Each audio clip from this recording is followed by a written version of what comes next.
नमस्कार साथियों, मैं डॉक्टर प्रवीण चतुर्वेदी आप सभी का जॉब मंत्रा के यूट्यूब चैनल पे स्वागत करता हूं। आप सभी मस्त होंगे और जीवन का आनंद ले रहे होंगे। मैं आज की क्लास में आप सभी को हाई कोर्ट ग्रुप सी और ग्रुप डी के प्रीवियस ईयर क्वेश्चंस में मैथमेटिक्स के न्यूमेरिकल एबिलिटी के जो क्वेश्चंस आए हुए हैं प्रीवियस ईयर में, उनका डिस्कशन करने चल रहा हूं कि किस पैटर्न पे आपसे हाई कोर्ट ग्रुप सी और डी में आपसे क्वेश्चंस पूछे जाते हैं। और बहुत ही बेहतरीन प्रश्न हैं आपके लिए। एक एक प्रश्न को आप देख रहे हैं, यहाँ पे पीआईक्यू का ही डिस्कशन है और पीआईक्यू ग्रुप डी में जो क्वेश्चंस बनाए गए हैं हाई कोर्ट के द्वारा, ग्रुप डी का जो पैटर्न रहा है, उन सभी पैटर्न पे मैं डिस्कशन करूंगा। तो आइए फटाफट इन क्वेश्चनों को सॉल्व किया जाए, देखा जाए कि किस तरह के क्वेश्चंस आपके मिले हुए। और सबसे पहले पहला ही क्वेश्चन देखिए, बहुत ही बेहतरीन क्वेश्चन है। आपको फिगर दिख रहा होगा और ये फिगर ट्रायंगल का है और आप सभी जानते हैं कि sum of interior angle in a triangle मतलब किसी भी त्रिभुज के तीनों अंतःकोणों का योगफल जो होता है। आप इस बात को समझिए, है ना, कि त्रिभुज जब आपके सामने आ गया, जब भी त्रिभुज मेरे भाई आपके सामने मिले, इस पैटर्न को आसानी से समझिएगा, इस पैटर्न को आसानी से जानिएगा कि जब भी त्रिभुज मिले तो त्रिभुज के जो तीनों अंतःकोण होते हैं, त्रिभुज के जो तीनों अंतःकोण होते हैं, सम ऑफ जो इंटीरियर एंगल होता है उनका जोड़ 180 अंश होता है ना। त्रिभुज के तीनों अंतःकोणों का योग जो होता है वह 180 अंश होता है। Option number A.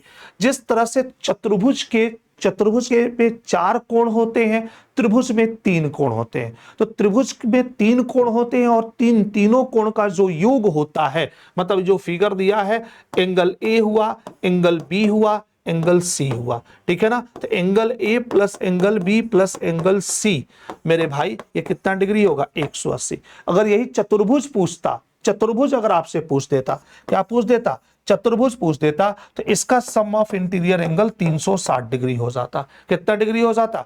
360 डिग्री। चतुर्भुज के अंतर्गत वर्ग और घन क्या कहते हैं, आयत भी आएगा। तो इस क्वेश्चन का प्रॉपर आंसर जो बनेगा वो 180 degree. Option number A is the right answer. बहुत ज्यादा आपको यहां पे डिस्टर्ब होने की जरूरत नहीं है। आइए नेक्स्ट क्वेश्चन की तरफ बढ़ते हैं।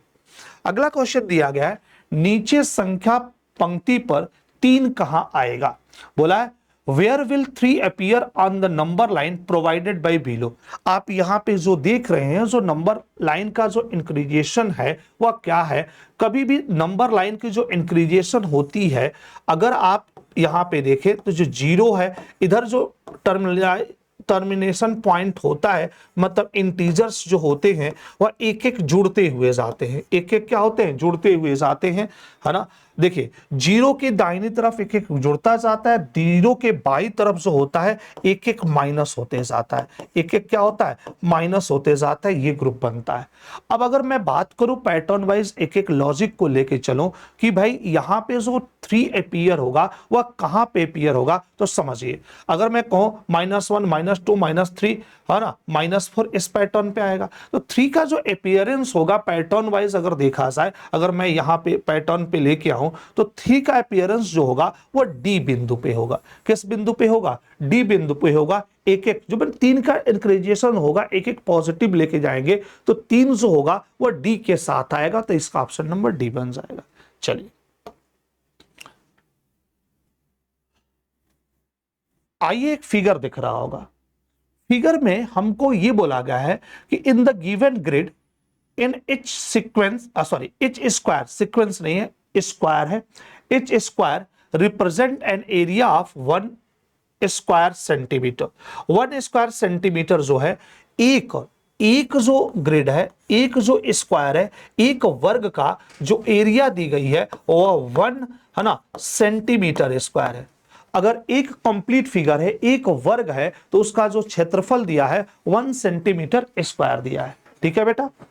What could be the approximate area of figure F?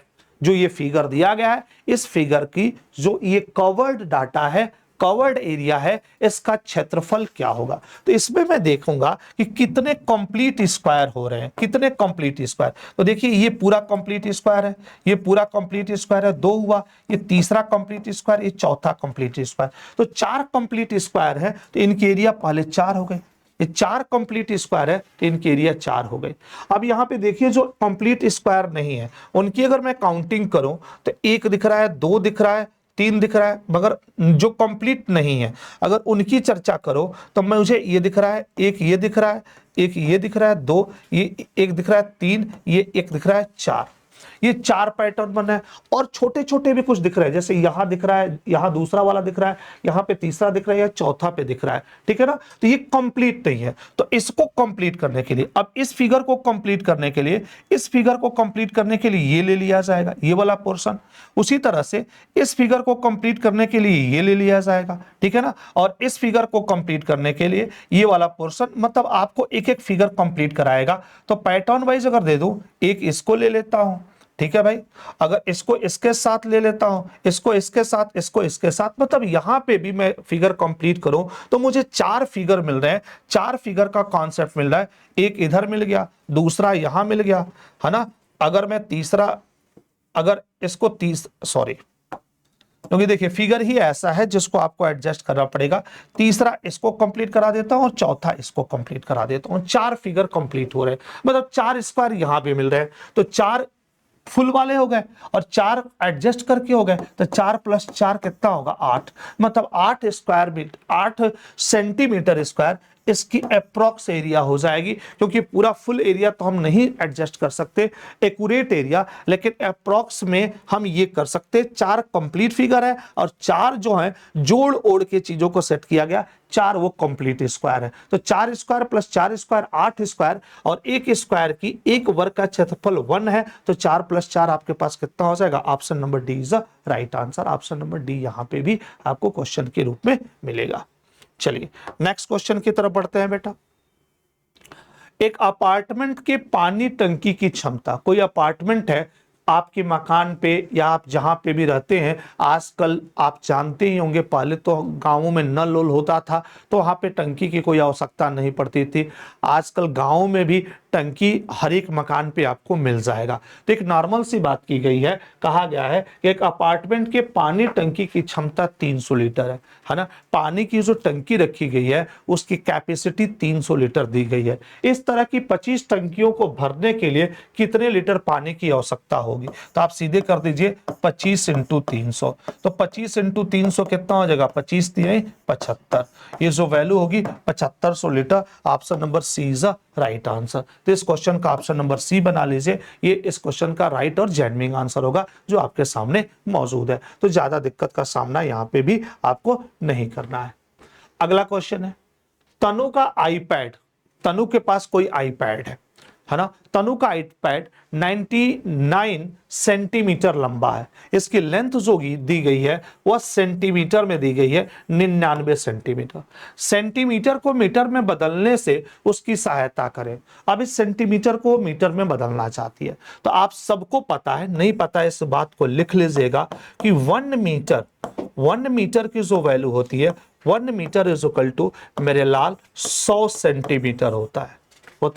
तो यहां से अगर हम 1 सेंटीमीटर निकालें तो 1 सेंटीमीटर इज इक्वल टू कितना होगा, तो 1/100 मीटर होगा, है ना। आप सबको पता है कि 1 मीटर की वैल्यू 100 सेंटीमीटर होती है, तो 1 सेंटीमीटर की वैल्यू कितनी हो जाएगी बेटा, तो 1/100 मीटर हो जाएगी, ठीक है। अब इसी सेंटीमीटर को आप मीटर में बदलना चाहते हैं, है ना। तो 1 सेंटीमीटर का मान 1/100 बना मीटर के रूप में। और ये बात ध्यान रखिएगा, कन्वर्जन में हमेशा ही 1 यूनिट की वैल्यू जरूर निकालिएगा। जब आपको 1 यूनिट की वैल्यू मालूम होगी तो किसी भी डाटा को, किसी भी कन्वर्जन को आप आसानी से बना सकते हैं। तो उसने बोला है कि इस सेंटीमीटर को मीटर में बदलना है, तो 99 सेंटीमीटर को जब आप मीटर में बदलेंगे तो 1/100 से मल्टीप्लाई करेंगे या 100 से डिविजन करेंगे, तो 99/100 करेंगे, 99/100 करेंगे तो कितना बन जाएगा, 0.99 मीटर। 100 से डिवीजन करना है तो 0 पॉइंट कितना बन जाएगा, 99 मीटर। तो देखिए कोई ऑप्शन आपके पास है क्या, तो option number B is a right answer. इस क्वेश्चन का ऑप्शन बी जो बनेगा वह राइट आंसर बनेगा, 0.99 मीटर। इस क्वेश्चन का जेन्युइन आंसर आपके सामने मौजूद है, ऑप्शन बी के साथ आप जाएंगे। चलिए नेक्स्ट क्वेश्चन की ओर बढ़िए। प्रत्येक माह में 5वीं क्लास के कुल कितने छात्रों का जन्मदिन पड़ता है, उसकी संख्या नीचे ग्राफ में दी गई है। जानकारी के आधार पर छात्रों के जन्मदिन के बारे में कौन सा कथन सत्य है? अरे यार ग्राफ कहाँ है इसका? आइए मेरे भाई इस क्वेश्चन को स्किप करिए क्योंकि इसमें ग्राफ नहीं दिया है ना। ग्राफ लग रहा है थोड़ी सी मिस्टेक हो गई है हमारे एक्सपर्ट टीम से, है ना। तो ग्राफ ही गायब है, बिना ग्राफ के क्वेश्चंस ये नहीं बन सकता क्योंकि ग्राफिकल रिप्रेजेंटेशन का क्वेश्चन है। उसने बोला भी है इससे उसकी संख्या नीचे ग्राफ में दी गई है। अगर ग्राफ होता तो मैं इसका डिस्कशन कर लेता, तो ये ग्राफ मिसिंग है। किसी अदर स्लॉट में मैं इस क्वेश्चन को एडजस्ट करा दूंगा ग्राफ के साथ, तो डिस्कशन कर दूंगा, छोड़ूंगा नहीं। ये मेरी भी गलती है कि मैंने चेक नहीं किया कि ग्राफ मिस है, सीधे आपके क्लास में मैं क्वेश्चन डिस्कशन करने लगा, ठीक है ना। तो इस मैं गलती को एक्सेप्ट करता हूं। टीम की तो गलती है ही है, साथ साथ जितनी टीम की गलती है उतनी मेरी गलती है कि मैं पहले ही देख लिया होता, है ना। तो ये कहना नहीं पड़ता क्वेश्चन के लिए। आइए इस क्वेश्चन में आते हैं। इनमें से संख्या का कौन सा अनुक्रम नियम 3 से गुणा करे और 5 घटाने पर फिट बैठता है? Which of the following number sequence satisfy the rule multiply by 3?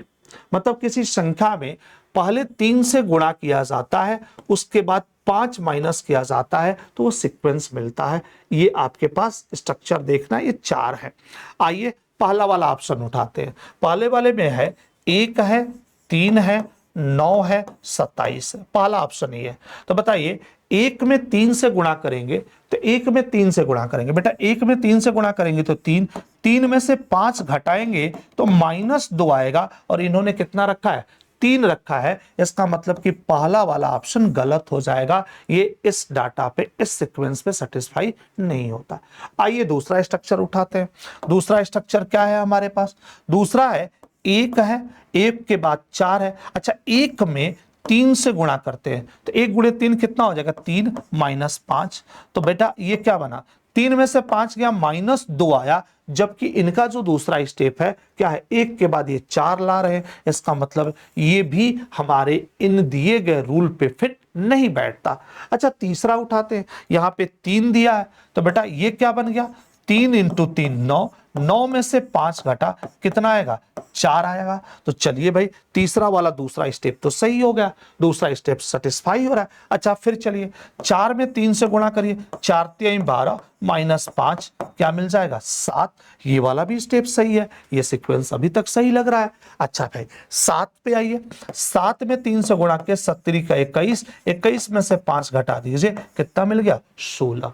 21 में से 5 घटा दीजिए 16। तो इसका मतलब कि अभी तक 3 ऑप्शन में ऑप्शन नंबर सी इस डाटा से सेटिस्फाई हो रहा है। इस डाटा पे वह जो सीक्वेंस मांग रहा है वो सीक्वेंस मिल रहा है। अच्छा चौथा भी देख लीजिए। 3 × 3 = 9, 3 × 3 = 9, 9 में से 5 घटाएंगे तो 4 आएगा, ये 6 बता रहा है। इसका मतलब कि ऑप्शन नंबर डी भी सेटिस्फाई नहीं है। तो ओनली वन जो सीक्वेंस सेटिस्फाई है वह कौन सा सीक्वेंस सेटिस्फाई है? ऑप्शन नंबर सी दिए गए शर्त पे पूरी तरह से अप्लीकेबल है, अप्लाई हो रहा है। तो हम ऑप्शन नंबर सी के साथ जाएंगे। आइए नेक्स्ट क्वेश्चन की तरफ बढ़ते हैं। बीरा नए वाहन में पहिए लगाता है। बीरा का काम है कि अगर नई गाड़ी जो आती है उसमें पहियों को लगाता है। 5 वाहनों के लिए उसे कितने पहियों की आवश्यकता होगी? 5 गाड़ियों के लिए उसे कितने पहियों की आवश्यकता होगी? अपनी मदद के लिए नीचे तालिका का उपयोग करें।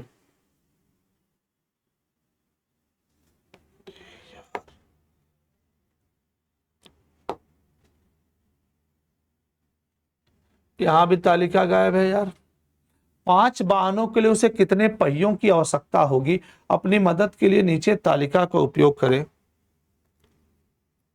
ये तो दूसरा पाई चार्ट।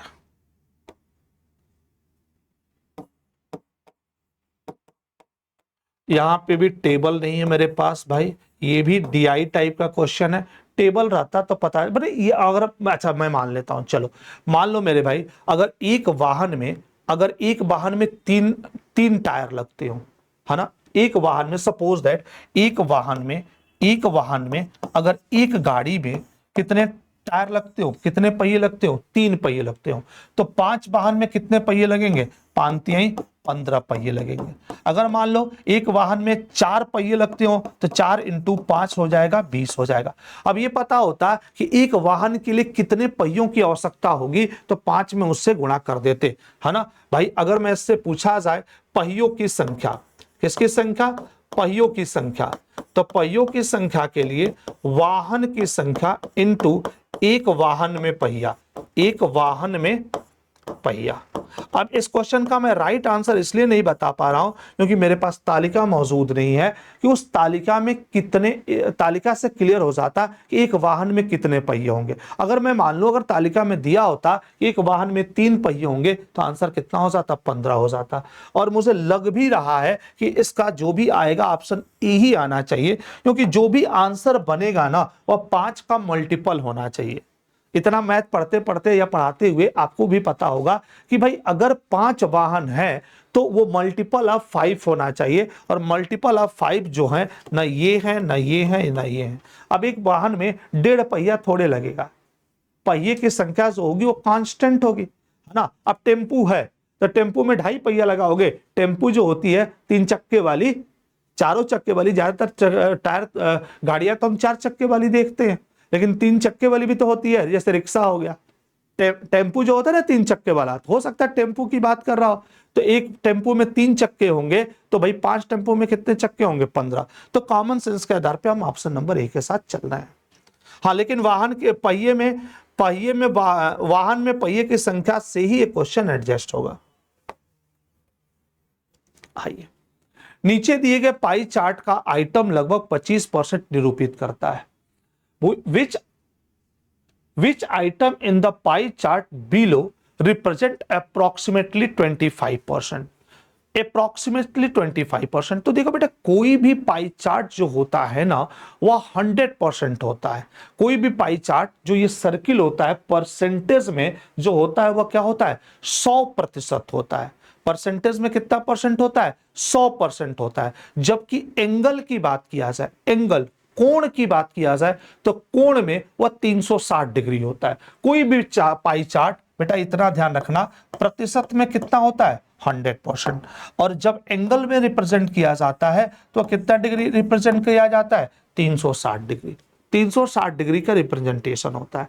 अब 25%, एक और बात को समझिएगा, अगर आप एंगल कन्वर्जन करना चाहते हैं, एंगल कन्वर्जन, तो देखिए आप कह सकते हैं कि 360 डिग्री, मैं यहां स्टेटमेंट बना सकता हूं कि 360 डिग्री बराबर कितना percent, 100% according to this question, मतलब अकॉर्डिंग टू पाई चार्ट। अब बताओ अगर 1 डिग्री की बात की जाए, 1 डिग्री की, तो ये क्या बनेगा, 100/360 बनेगा। 1 0 से 1 0 कैंसिल हुआ। चलो 2 से काटो बेटा, 2 से काटोगे तो कितना बन जाएगा, 5। 2 से काटोगे तो कितना बनेगा, 5। 2 से काटोगे तो कितना बनेगा, 18। ये जो वैल्यू होती है 1 डिग्री की प्रतिशत में 5/18 को रिप्रेजेंट करती है।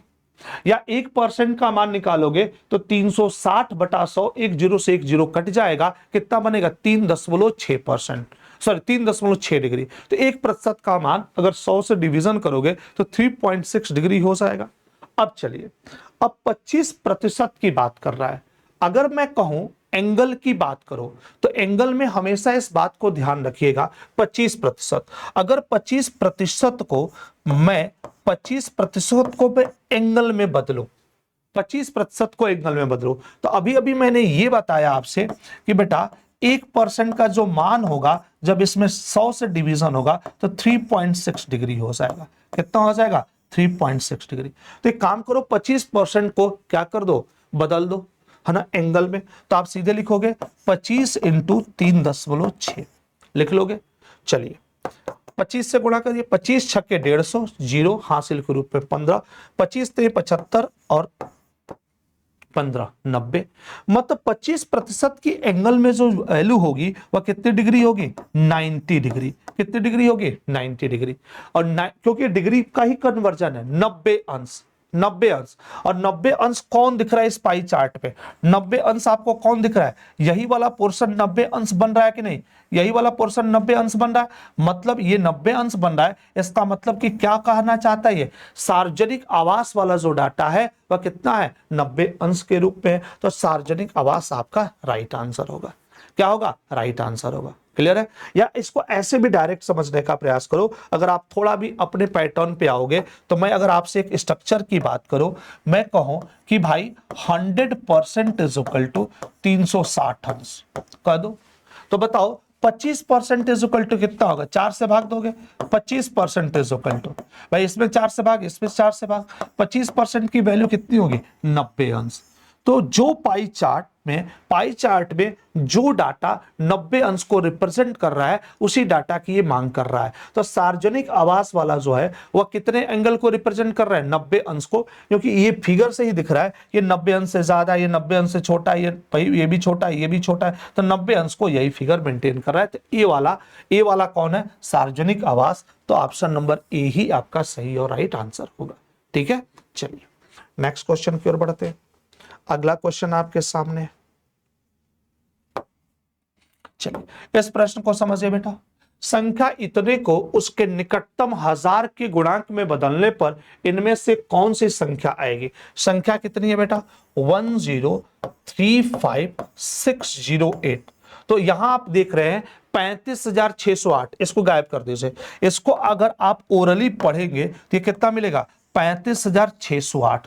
तो 35,608, 608, तो इसका नजदीकी हजार कौन सा होगा, है ना? तो नजदीकी हजार में इस 608 को अगर आप कन्वर्ट करोगे इस ऑप्शन के अनुसार, तो इसका नजदीकी हजार ये जो बनेगा ये कहां जाएगा? इसके नजदीक हजार में कन्वर्ट होगा। तो 608 को अगर हजार में कन्वर्ट करना चाहोगे तो ये 35,000 है, इसको हजार पहुंचाओगे मतलब 1,000 एडजस्ट हो जाएगा। इसका निकटतम जो हजार होगा ये कितना बनेगा? 10, मतलब 35,000 ना करके इसे आप कितना कर सकते हो? 36,000 कर सकते हो। ये 608 है।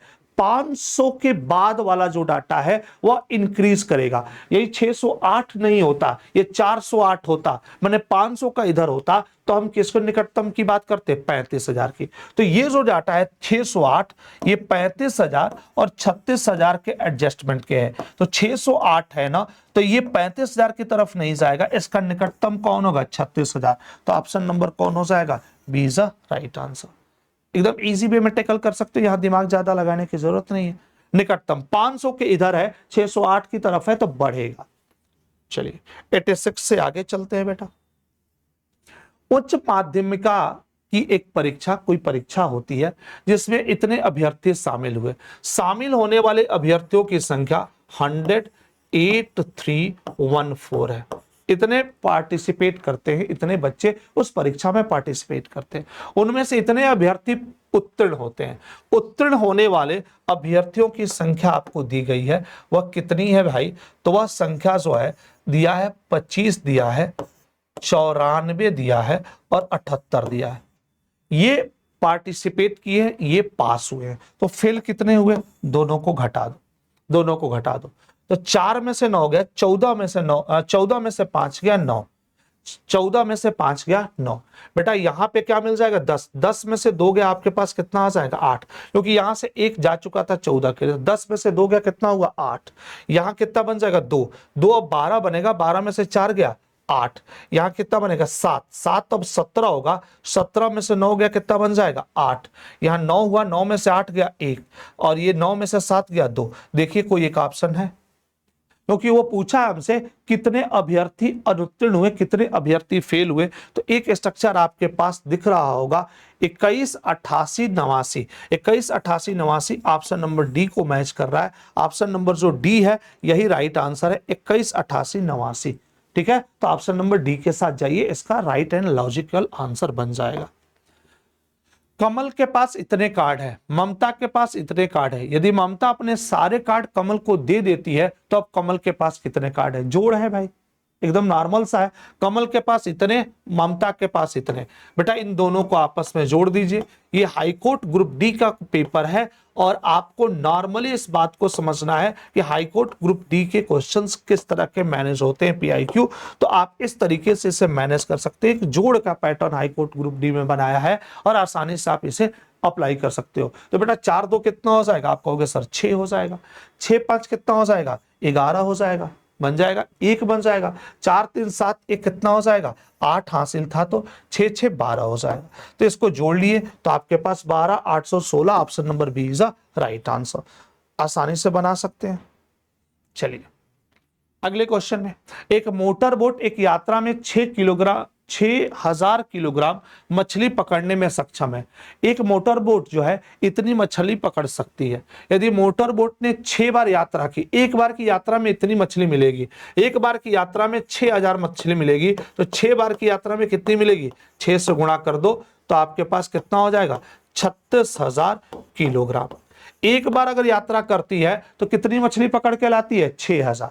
तो 6 बार यात्रा करेगी तो क्या कर दोगे, गुणा कर दोगे, ऑप्शन मिल जाएगा। तो गुणा करते ही ऑप्शन हमको मिल गया, option number A is the right answer. तो इस लॉजिक से इस क्वेश्चन को भी बना सकते हो। बहुत बड़ा क्वेश्चन आपके लिए नहीं है, पैटर्न से चीजें बना सकते हो। आइए नेक्स्ट क्वेश्चन की ओर बढ़ते हैं। अगला क्वेश्चन क्या कहता है, एक ताजी मछली को सूखा देने पर उसका वजन मूल वजन का 1/3 हो जाता है।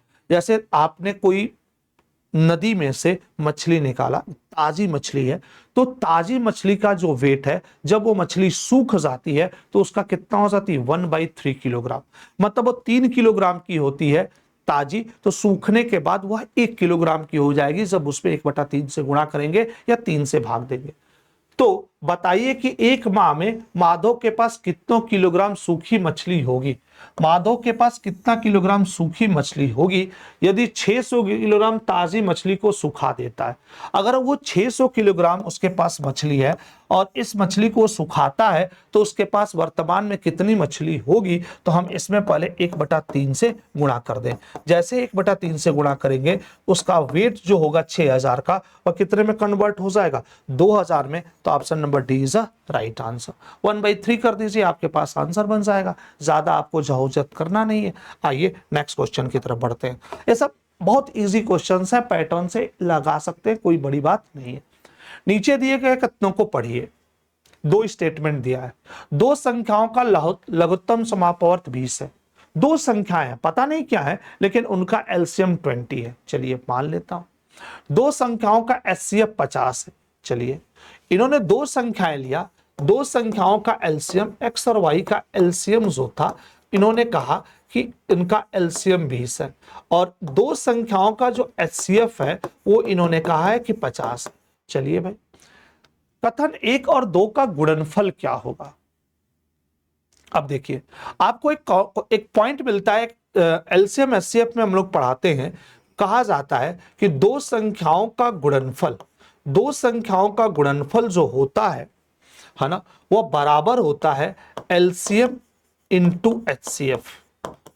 एलसीएम इंटू एचसीएफ, 2 संख्याओं का जो गुणनफल होता है वह एलसीएम और एचसीएफ के मल्टीपल के क्या होता है, बराबर होता है। The least common multiple of 2 number is 20 and highest common factor of 2 number is 50। Question तो इन्होंने यही लिखा है लेकिन एक समस्या मेरे साथ हो रही है। मैं ऑप्शन देखता हूं, ऑप्शन क्या है, पहले ऑप्शन देख लेता हूं, उसके बाद मैं उस समस्या का निदान करूंगा। चलिए ऑप्शन भी महाराज ऐसे ही बनाए हैं। देखिए 20 + 50, 20 और 50 इंटू 50 इन्होंने लिखा है, ये नहीं होगा। देखिए एक फार्मूला होता है, आपने पढ़ा होगा, आपसे कहा जाता है, क्या कहा जाता है, पहली संख्या गुणे दूसरी संख्या बराबर होता है एलसीएम गुणे एचसीएफ। तो एलसीएम इन्होंने 20 ही रखा है, एचसीएफ इन्होंने 50 ही रखा है। जो इन्होंने कहा है उसी बात को मैं लेके चलूंगा। तो इनका जो बनेगा पहली और दूसरी संख्या का गुणनफल एलसीएम और एचसीएफ का मल्टीपल होगा, और एलसीएम और एचसीएफ का मल्टीपल ऑप्शन नंबर सी में इंट्रोड्यूस कर रहे हैं, तो हम ऑप्शन नंबर सी ही लेके चलेंगे। मैं यहाँ पे अपनी विद्वता नहीं दिखाऊंगा, क्योंकि देखिए एज ए टीचर देखो तो ये क्वेश्चन मुझे एक्सेप्ट करना थोड़ा सा दिक्कत हो रहा है, क्योंकि दो संख्याओं का अगर एलसीएम 20 है तो उसका एचसीएफ 50 कभी हो ही नहीं सकता, क्योंकि एलसीएम अगर दो संख्याएं बराबर हैं तो एलसीएम की वैल्यू एचसीएफ से ज्यादा होनी चाहिए। लेकिन अब क्वेश्चन ही इस तरह बनाया है, ऑप्शन भी इस तरह से सेट किया है, तो मैं इसका कोई भागी नहीं हूं, क्योंकि एक क्वेश्चन हमारे लिए मैं ये ऑप्शन मार दूंगा तो मेरा क्या हो जाएगा, सही हो जाएगा। विवाद में पढ़ने से क्या मतलब है, एक क्वेश्चन हमारे लिए हमारी सफलता में 4 चांद लगा सकता है। चलिए चैप्टर पढ़ाऊंगा जब आपको एप्लीकेशन पे इसकी क्लासेस चल रही है तो आप देखेंगे, तो इस चैप्टर पे मैं इस पूरी बात की पैटर्न वाइज डिस्कशन करूंगा। वैसे इस स्टेटमेंट के अनुसार, ऑप्शन के अनुसार ऑप्शन नंबर किस पे जाएंगे, डी पे जाएंगे, सी पे जाएंगे, क्योंकि इन्होंने जो बात कही है उसी स्ट्रक्चर को हम लेके चलते हैं। कथन और एक और दो का गुणनफल क्या होगा, यही स्टेटमेंट द हाँ what is the product of value in statement 1 and statement 2, ठीक है ना। स्टेटमेंट 1 और स्टेटमेंट 2 का पैटर्न है। चलिए एक बार और क्वेश्चन पढ़ लेता हूं। The least common multiple LCM of two number is 20, the highest common factor of two number is 50। तो कथन 1 और 2 का गुणनफल दो संख्याओं के मल्टीपल पे यही सेट होता है भाई, और तो कुछ लॉजिक लगता नहीं है। अगर एलसीएम 20 ले ले, दो संख्याओं का एचसीएफ हो जाए।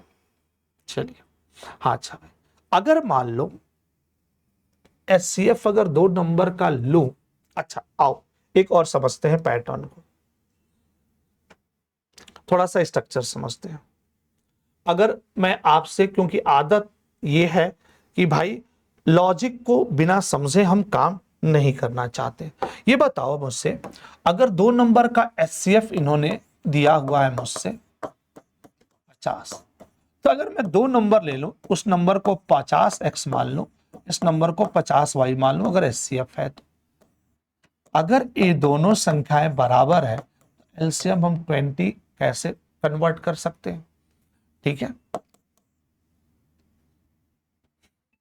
चलिए एलसीएम हमारे पास 20 ही है, तो हो सकता है ये कोई नंबर दूसरी हो, लेकिन ये लॉजिक सेट ही नहीं हो पाएगा, ये इसका कॉम्प्लीमेंट है ही नहीं। कॉम्प्लीमेंट नहीं है तो वही आंसर बनाइए, कोई मतलब नहीं है। चलिए आइए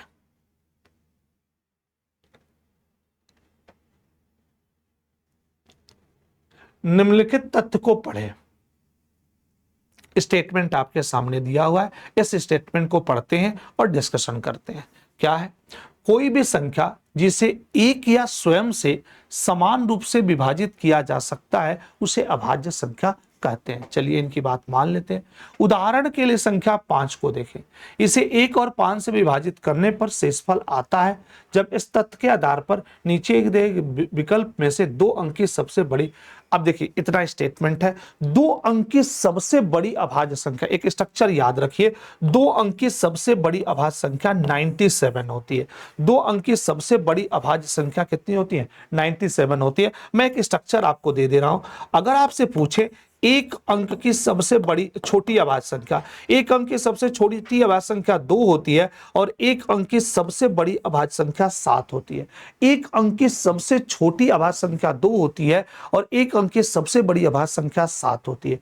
उसी तरह से बेटा दो अंक की सबसे छोटी अभाज्य संख्या 11 होती है और सबसे बड़ी अभाज्य संख्या 97 होती है।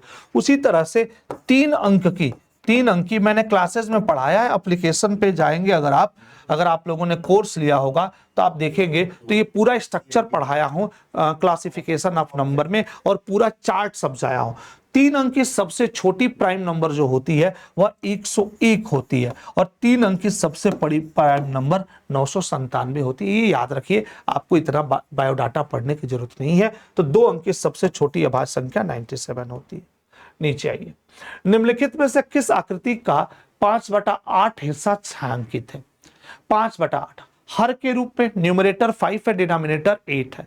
तो 5/8 की बात आपसे की गई है। 5/8 का पैटर्न, जैसे पहला फिगर देखिए, 1 2 3 4 5, ये फिगर ही डाटा बनाया 5। तो ये जो टोटल नंबर होता है, टोटल नंबर होता है वो हर के रिप्रेजेंट करता है। और जो छायांकित भाग, क्योंकि इतना हिस्सा छायांकित भाग ऊपर होगा और टोटल नंबर नीचे होगा, तो टोटल नंबर 5 है और छायांकित भाग 4 है, तो इसको हम लिख सकते हैं 4/5। पहला वाला ऑप्शन अगर ये 4/5 होता तो सही हो जाता। चलिए दूसरे पे चलते हैं। यहाँ पे क्या है, 1 2 3 4 5, यहाँ पे भी 5 स्ट्रक्चर है, फिगर जो कलर्ड है 3 है, तो इस वैल्यू को हम 3/5 लिख सकते हैं।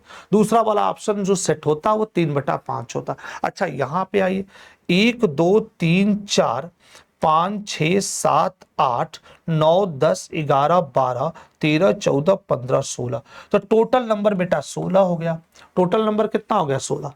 कितने कलर हैं, तो हर एक लाइन में 2 कलर है, 2 2 4 2 6 2 8, 8 कलर है। ये कितने कलर है, 8। जब इसका सिंप्लीफिकेशन करेंगे, 2 से काटेंगे तो 4, 4/8। अगर यहाँ पे 4/8 होता तो ऑप्शन नंबर सी सही हो जाता। अच्छा इसको देखिए, ये क्या है, 1 2 3 4, 4 है, 4 4 4 4, यहां भी टोटल कितना है बेटा, तो 16 दिख रहा है, यहां भी 16।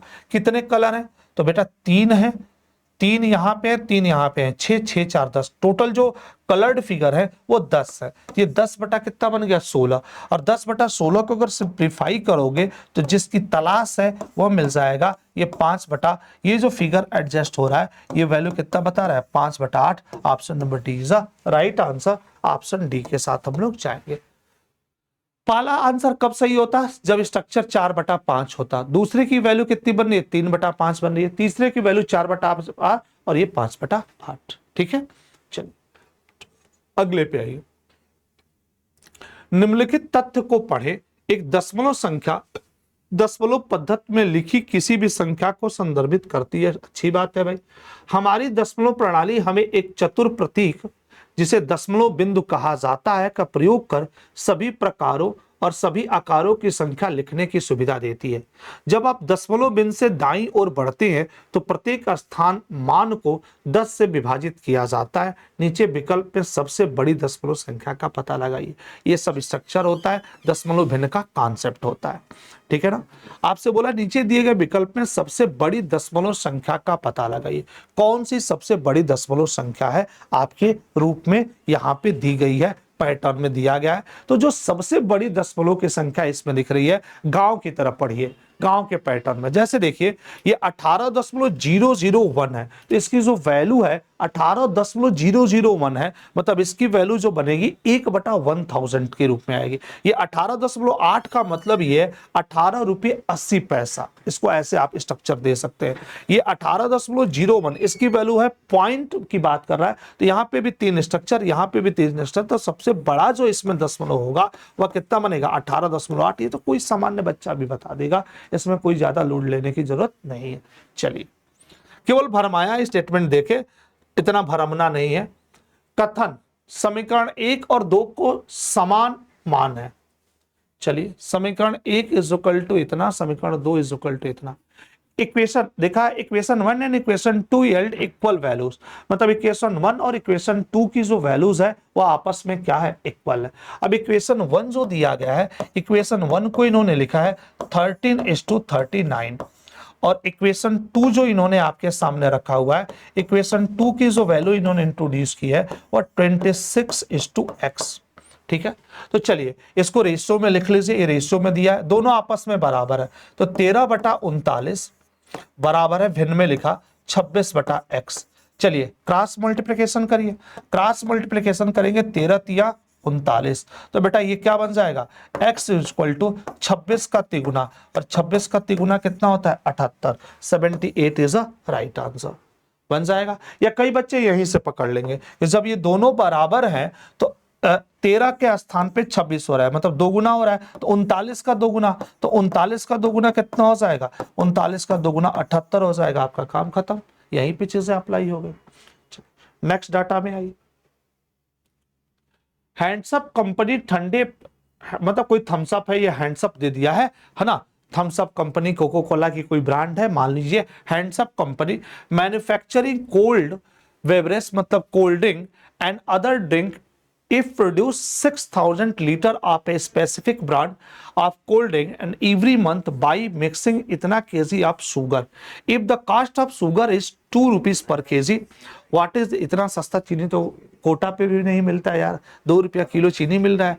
What is the total amount spent on sugar over a period of 5 month? अब ये देखिए, इन्होंने कहा है प्रत्येक महीने एक विशेष ब्रांड की 600 लीटर ठंडा पेय बनाती है। एक महीने में कितना पेय पदार्थ तैयार होता है? 6000 लीटर होता है। बोला यदि चीनी की लागत, अच्छा ये देखिए, वह 1500 किलोग्राम चीनी मिलाकर प्रत्येक महीने, अब देखिए कितना चीनी मिलाता है, एक महीने में कितना चीनी मिलाता है? 1500 किलोग्राम। वो कितना लीटर तैयार करता है? अब साइड करिए, क्योंकि एक महीने में चीनी की खपत है 1500 लीटर, 1500 किलोग्राम, और मुझे कितने महीने की बात कर रहा है? 5 महीने। तो 5 महीने में चीनी की खपत कितनी होगी? तो 1500 इंटू 5 महीने में टोटल इतनी चीनी लगेगी। और 1 किलो चीनी का मूल्य कितना रुपया है? 2 रुपये है। 1 किलो चीनी का मूल्य 2 रुपये है, तो इतना किलो चीनी का मूल्य कितना हो जाएगा? 2 से गुणा कर दो, 2 से गुणा कर दो, तो 5 दूनी का 10, 1500 में 10 से गुणा हो जाएगा, 1500 पे 1 जीरो अप्लाई हो जाएगा, ये आपका राइट आंसर हो जाएगा 15,000। ऑप्शन नंबर देखिए कौन है? Option number D is a right answer. Option number D is a right answer, आसानी से बन गया। चलिए, त्रिशा रविवार को 5 मील चली, संडे को 5 मील चली, वो उसकी मां ने त्रिशा से मील को किलोमीटर में बदलने को कहा। त्रिशा ने अपनी मां को बताया कि 5 मील का अर्थ क्या है। अब देखिए यहां पे स्ट्रक्चर आपको 1 मील का कन्वर्टेशन करना पड़ेगा कि 1 मील में कितना होता है, ठीक है।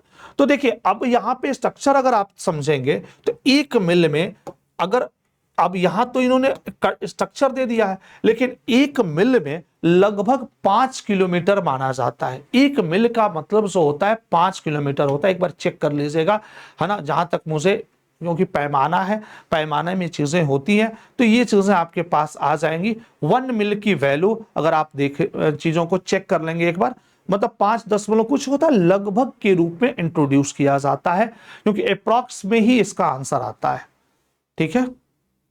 चलिए,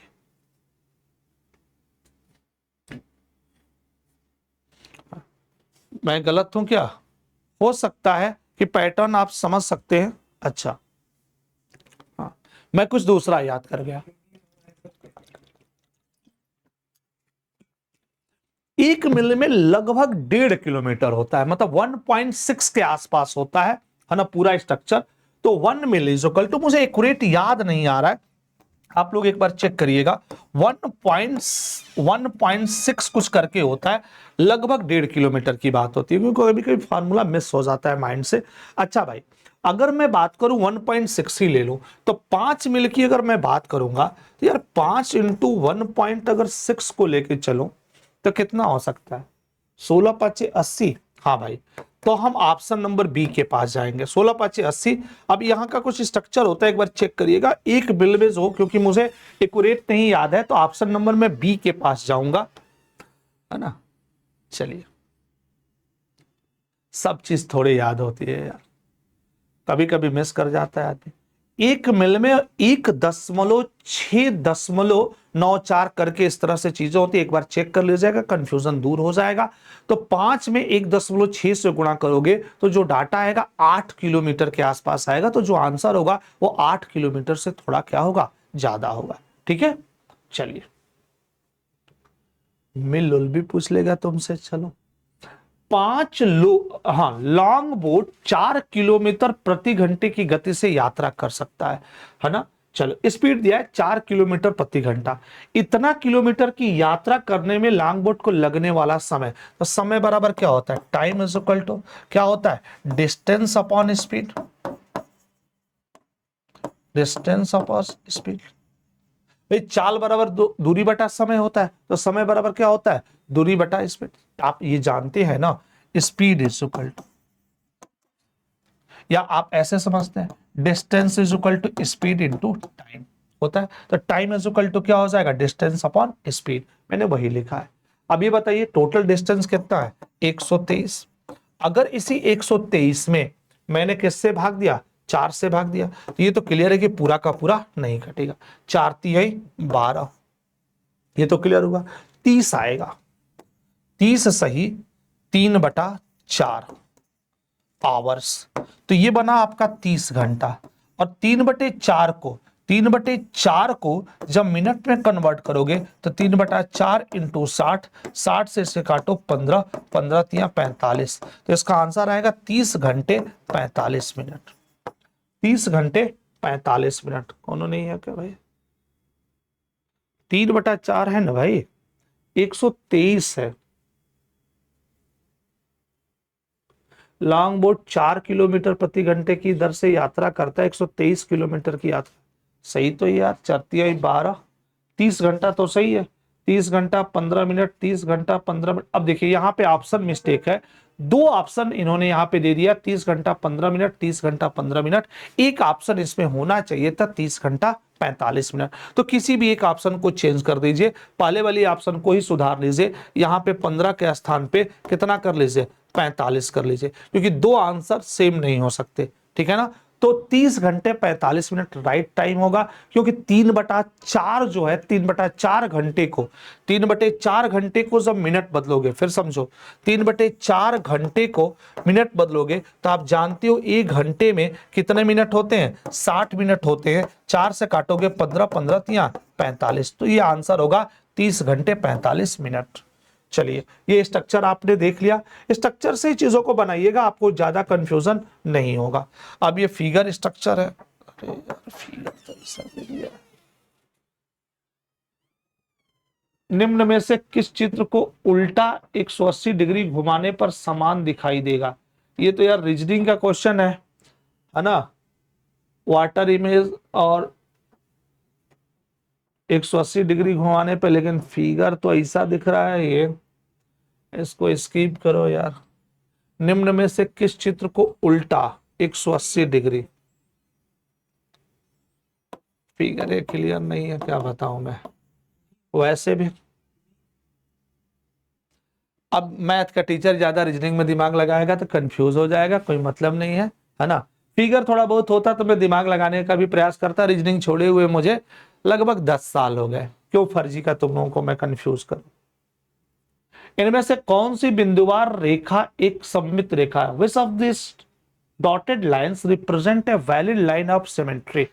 चलिए, सिमेट्री की लाइन की बात करते हैं। चलिए आइए,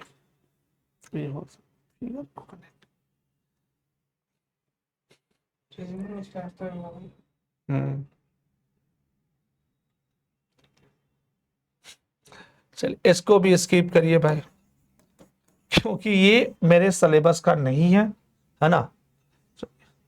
तो कभी कभी होता क्या है ना कि मैथ्स के भी सिलेबस में, जहां पे रीजनिंग सिलेबस नहीं होता है, वहां भी 1-2 क्वेश्चन टपका दिए जाते हैं। अब थोड़ा सा इन फिगरों को मैं अगले पेपर में जब आऊंगा, अगला जब PIQ सॉल्व कराऊंगा, तो ये थोड़ा सा फिगर सही करवा दूंगा, जिससे हमें क्वेश्चंस बनाने में आसानी हो। क्योंकि बिना फिगर का सही ना होने की वजह से मैं आपको गलत आंसर नहीं बताऊंगा। जैसे सिमेट्री का ही कॉन्सेप्ट है, तो फोल्डिंग आपको सिखाता, लेकिन यहाँ पे फिगर की भी वही कहानी है। तो चलिए इन दोनों को स्किप करिए, सेक्शन ये रीजनिंग का है, ठीक है। तो मिलता हूं आपसे फिर अगली क्लास में। जय हिंद साथियों।